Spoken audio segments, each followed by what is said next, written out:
President of the Academy.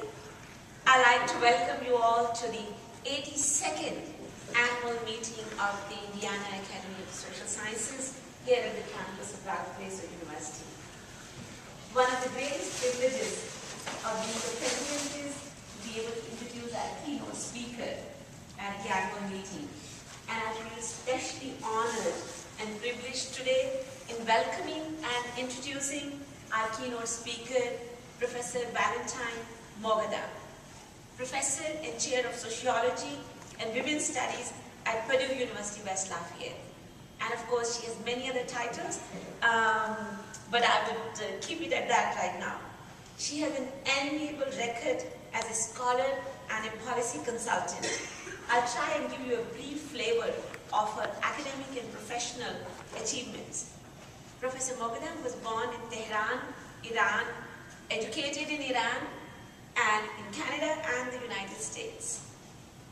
Her professional career has taken her to different parts of the world, including Paris and Helsinki. She has worked in academia and as consultant of several international organizations.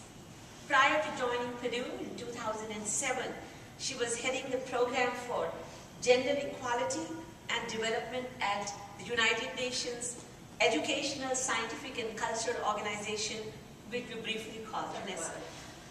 And thank you, Dr. Rao, for the very kind and generous introduction. When Dr. Rao first contacted me with the kind invitation to be the keynote speaker here, the Arab Spring and its more gentle part was in full swing. And by gentle part, I'm referring to the events in Egypt and Tunisia.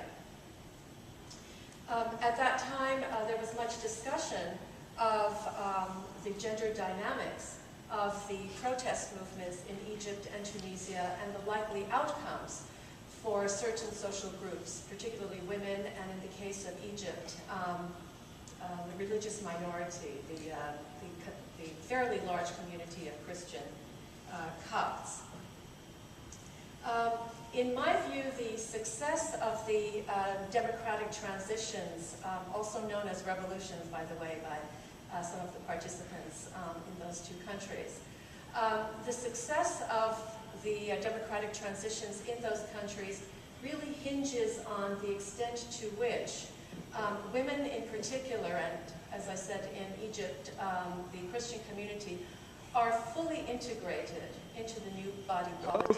Okay, how's registration going? Awesome. Good. We have, we're doing good. Look at that first. How does the journal look? Oh, looks great.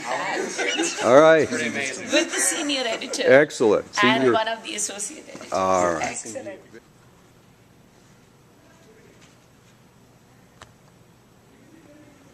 That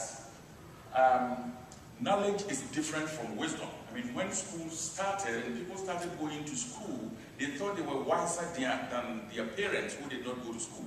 They said, no. Again, real good is going to be two. So that's why it depends on what kind of different you're doing. One interesting case, people generally, moving back to this equation, people generally do not consider, because all the Ciccone and Perry assembled linguistic type of paper, which do not find schooling externalities, they show that, look, productivity growth is nothing but increment in the general wage, average wage. That's not the case. Not look at the different what emotion they're doing. They're awarding women a higher sentence regardless of the emotion. So you've got that going on. Because women aren't supposed to. Women don't commit crimes. You're not supposed to accidentally kill someone. And so you've got that. How do we utilize that information? And so it's helping parents to know first developmentally what can I expect, and then be smart about the strategies that they're using based on what they know the abilities are for their child. And so we bring that in every month, sometimes twice a month, and it's all research-based on child development and on neuroscience. And on neuroscience. Wonderful.